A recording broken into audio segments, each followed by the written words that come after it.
बिहार के मधुबनी के कब्रिस्तान की जमीन से भगवान श्री कृष्ण प्रकट होते। जी हाँ, ये मैं नहीं कह रही, बल्कि द एक्टिविस्ट चैनल पर एक रिपोर्ट के द्वारा बताई गई है।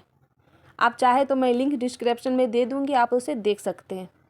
दरअसल मामला ये है कि 200 साल पुराना कब्रिस्तान होता है और वहाँ पे अचानक से भगवान प्रकट हो जाते हैं।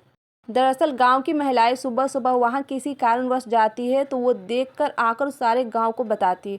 फिर क्या, वहाँ पे लोग जमा हो जाते हैं, भजन कीर्तन भी शुरू हो जाती है और वहाँ पे बाज़ाब्ता मंदिर बना दिया जाता है।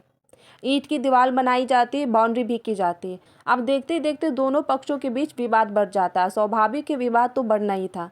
मुस्लिम समुदाय बताते कि 200 साल पुराना कब्रिस्तान की ज़मीन हमारी है, लेकिन हिंदू पक्ष बता रहे कि यहाँ पर भगवान प्रकट हुए तो ये ज़मीन हमारी है। चलिए देखते हैं आखिर पूरा मामला क्या है।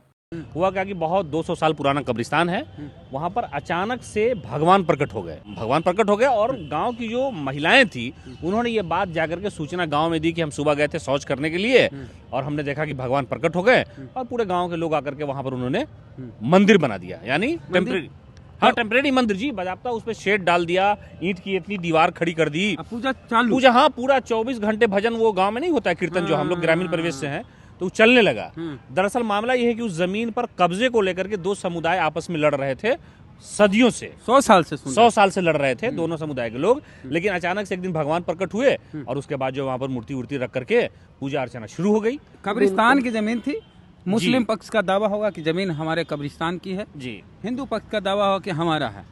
ये दावा पहले नहीं किया उन्होंने, ये भगवान प्रकट होने के बाद दावा किया कि देखिए भगवान स्वयं आकर के गवाही दे रहे हैं कि यहाँ पर हम हैं। अच्छा। इसलिए ये कब्र की जमीन नहीं हो सकती है। और वहाँ पर गरीब मुसलमान, पसमानदा मुसलमान हैं, जो एजुकेशनली, सोशली और पॉलिटिकली कमजोर होते हैं, जिनको हम लोग ऊपर ले जाने की कोशिश में लगे हुए हैं।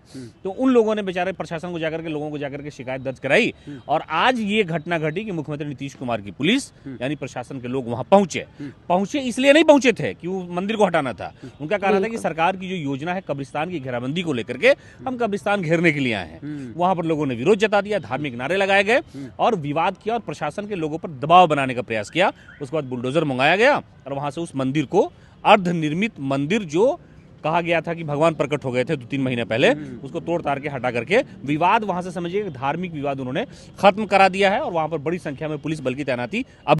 जैसा कि आपने देखा कि पूरा मामला क्या है। वीडियो अगर अच्छी लगी होगी तो वीडियो को लाइक एंड शेयर जरूर कीजिएगा।